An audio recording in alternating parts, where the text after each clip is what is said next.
Today you join me, and it is kind of cold, but it is a very important day because I am going on a pilgrimage. I have only made this journey twice before in my life because I just don't live close enough to do this very often. So when I get close enough and if I have the time, I always tend to go on this pilgrimage. So come with me. And here we have it, the place of my pilgrimage. There's a wonderful map over here, but I do not have to look at it because I am an obnoxious person who already knows exactly where I'm going. Let's go. It is very, very cold. So cold. But it is so friggin' worth it because I've got like half an hour of spare time and I was literally on this side of London, so I kind of didn't have any excuse not to go, really. I would have kicked myself if I didn't. So this is me trudging the path towards the Peter Pan statue, in case you couldn't have already guessed that's where I'm going. And oh, it's so fucking cold, but I don't care. I might go to the round pond if I've got time, but if not, then I shall just be making my way to the statue. Fun fact about the statue, it is roughly at the place where Peter Pan landed when he first arrived in Kensington Gardens. Oh, more in a minute, my hand's getting cold. It's like walking on hallowed ground or something. It's very cool. Also, listen to all the birds. And even without leaves, this place is just magic-y. Now, one could argue that I might not be saying that if I didn't know the history of the place and if I didn't know that the author of my favourite story in the entire world used to walk here. And that's probably true. But while the knowledge of that definitely makes it more magical for me, I definitely think it is a magical place regardless. Although I think it would have been a lot more magical back in early 1900s as opposed to 2023, but never mind. As we are making our way, please appreciate the very beautiful fountains. Now this is a different lake, so this isn't the round pond or anything, but this is, nonetheless beautiful. And here we come to the exciting bit. I remember the first time I came here when I was a little kid, and I had the book with the map in it, and I was checking the way that we were going, and I checked on the map in the gardens and everything, so I was confirming, and then I just yeeted, I just ran.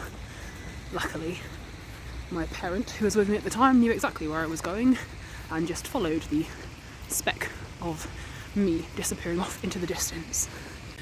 As expected, we do not have the place to ourselves, but hey, I can be vaguely patient when I want to be. Here we are. While we wait for all the people to leave, here, look at some birds. Look, there are some ducks. Here we go, here are some birds. That's a duck. I'm learning Russian, so in Russian that's an utka, but because there's two of them, it's utki. That's plural. Look at me getting better. Day 211. I think this side looks slightly more magical. This side, just ignore the whole, 21st century city thing on either end. Ignore the traffic sounds, and we're all good.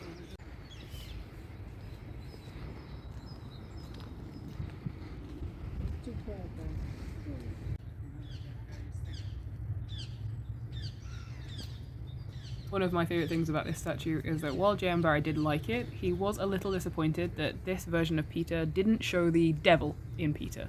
And I have to say I kind of agree. It is still very beautiful though. Now, fun fact, a lot of people don't know that this was actually a surprise. No one knew that this statue was a thing until it appeared in the gardens and they talked about it in the newspapers. It was kept completely under wraps. I love all the little creatures. Look at these. Look at the little mice. Hey. And then everything else is fairies and fae folk. Showing you more creatures. Look at the little bunnies. And look at the hands. Look at this detail. Look at that.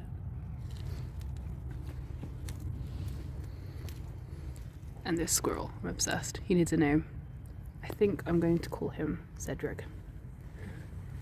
And look at this. Now you could call it the Never Bird. You could think it's Wise Old Solomon. It could be just a bird. I will let you guys decide. Personally, I don't know. I like a combination of the two. Perhaps if we find another bird, there can be both of them. But for now, I'll say Wise Old Solomon because it is where he will have been.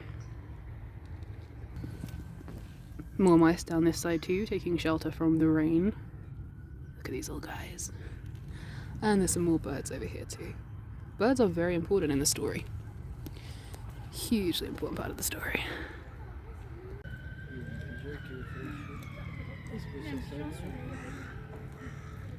Now, really, I could just stay here for a very long time and feel inspired and magical, but I have places to be and there are birds squeaking. So, for now, this is my pilgrimage for possibly the next couple of years. Now, I might very quickly go and show you the birds' island, which is all the way down there. And that's where Peter lived with the birds, and he sort of came back and forth to the gardens when he got made a little nest boat. Turns out I did have time, so here is the round pond and the bandstand somewhere in the background, I think. I think you can see it there. Somewhere. There you go. Alright, now I've really got to leave because I've got places to be. Round pond and the bandstand, just from a slightly different angle without my face in the way. Look at the friend. You are definitely friends with some fairies, aren't you? If I had the money, I would absolutely live here. If I had the money. It's raining again, even worse. And we've got to go past the bridge to get to the Birds Island. But the footpath is currently closed. So I might have to pause here and show you from a distance. I wonder if I can get a picture from down there. Don't have time for this, but I'm doing it anyway. Because look at this massive cool friggin' bird statue. How cool is that? A better view, a better view. Ugh, a better view. Down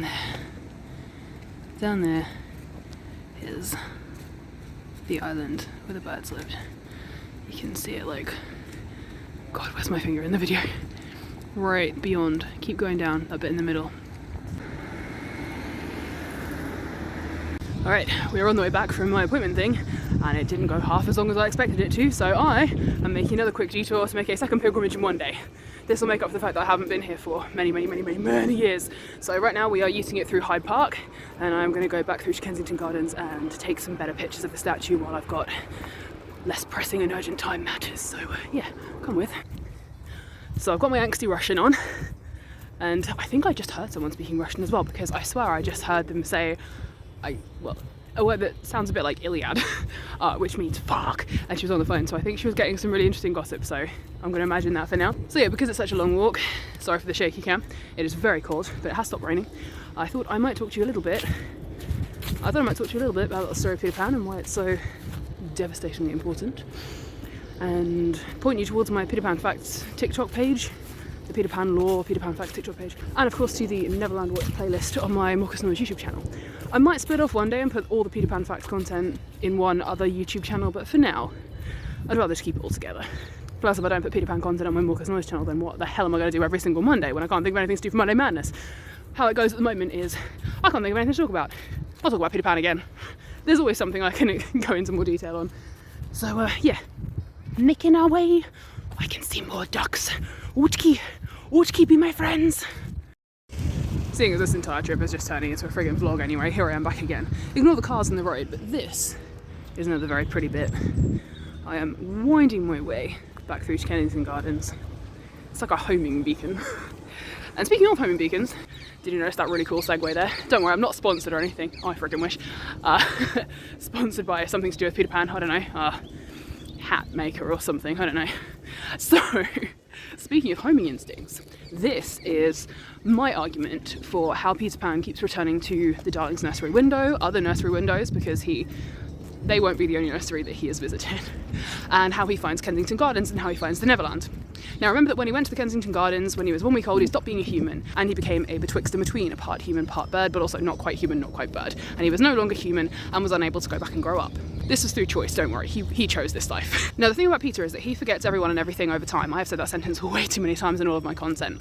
This is because of the riddle of his being, as Barry puts it. Because he lives eternally, he's going to be eternal youth, he's going to last forever. Of course memories slip and slide from him. He's not like a elf from the Lord of the Rings. Things don't stay in his head. He forgets them all the time. And it could also be argued that it's a huge part of growing up, isn't it? You know, living and learning from your experiences, and he's never going to do that by choice. But in spite of this, Peter still manages to find the Darling's Nursery window, various other places, Kensington Gardens, and of course the Neverland. Now I've talked about the Neverland quite a lot on this channel before, and I'll remind you guys that of course you can't find it, it has to be looking out and find you. So of course it's always looking out for Peter, but he has to know to, you know, try to find it. He has to know to fly in a direction. So I think that when he gets there, it all comes back to him and he remembers it. But when he's away, and when he's been away for a while, it definitely just flickers out of his head along with everyone and everything else. And the only thing he's left with is this bird-like homing instinct, a homing beacon that's taking him towards Kensington Gardens or the Neverland or various other places like that. There are many utki, and there are squirrels over there too. This is something I like about big public gardens where the animals are just so used to people. They come up to you. Like, there was someone feeding a squirrel by hand earlier, like, it's just so cool. Look at the little guy. Can you see the squirrel over there? Look at him. The thing that makes this story magical for me is mostly how it resonated with my brain. I've read lots of other stories that I enjoyed as a kid, but the story of Peter Pan and the way J.M. Barrie wrote it just really... My brain goes all over the place all the time, and it had nice short chapters. There's a squirrel there. Nice short chapters, and managed to get its point across without lots of extra fluff. Now, I love lyrical descriptions, but J.M. Barrie manages to do those and condense them. And the thing I love the most about the story is actually the stage play. Reading those stage directions, some of which made it into the novel and some of which didn't. They are just so magical. A lot of you will know from watching my content that my favourite stage direction was added for Jean Forbes Robertson, who is my favourite Peter Pan historically, but Catherine Rigby is of course my favourite overall.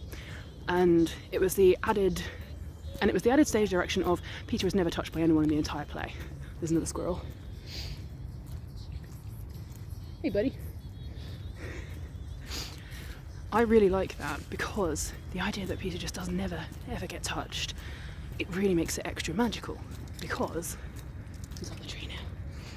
Because it just means that he is that much more ethereal and unattainable. And that to me makes it extra special.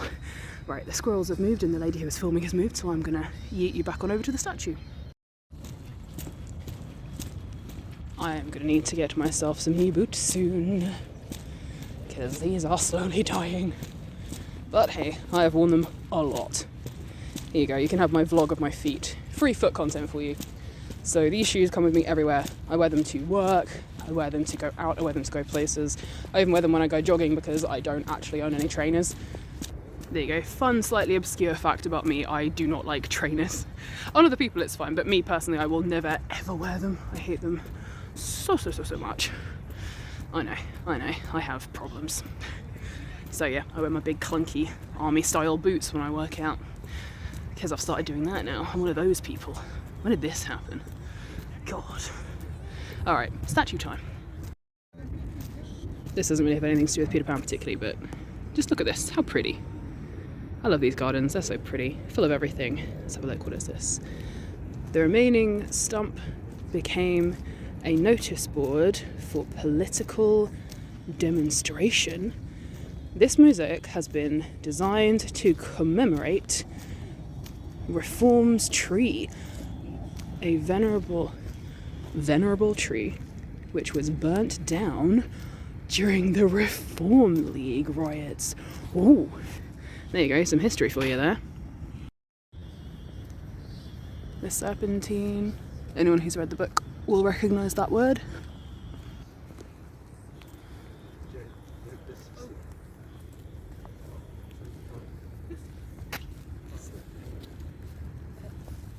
Guess which way we're going. It was at this point that my battery died. And I didn't notice until I was up looking at the statue, getting my phone out to take more pictures. So you've got me now back home, warm, dry, cozy, just talking to you now. Essentially, thank you for listening to this vlog of my chaotic pilgrimage in the rain and the hail at one point and the cold to go and see the Peter Pan statue. It is one of my happy places. It is one of my special places in the world. I remember looking at it as a kid and just being so crazy excited. And this is only about the third or fourth time I've ever been able to see the statue in my life. And it just makes me very, very happy. Kensington Gardens is obviously a very special place. It's where Joe and Barry would play with the Llewellyn Davies kids. It's where he would meet lots of other kids. It's where he got inspiration and would walk with his dog and stuff. And it's where a lot of the story will have been written down. It just makes me very happy to tread the boards, as it were, walk in the same spot where all this magic happened, and of course to see this wonderful statue, which is absolutely gorgeous. As always, a huge thank you for watching this content, my wonderful jelly spoons. Let me know what you guys are passionate about. Where are your happy places? Where are the places you like to go? What are the things you like to read? What's your special story or special just thing? Let me know in the comments.